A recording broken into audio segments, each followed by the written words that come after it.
Hello everyone, how are you doing? This is MD Tech here with another quick tutorial. In today's tutorial, I'm going to show you guys how to turn off or disable call forwarding on your Samsung Galaxy smartphone. So this should hopefully be a pretty straightforward process here, guys. And without further ado, let's go ahead and jump right into it.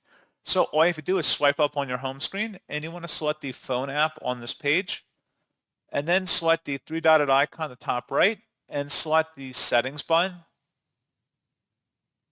Underneath General, select Calls, and then select Call Forwarding.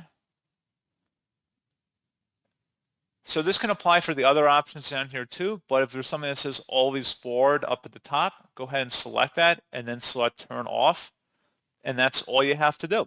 So pretty straightforward process on that, guys, and as always, thank you for watching. I do hope that I was able to help you out, and I do look forward to catching you all in the next tutorial. Goodbye.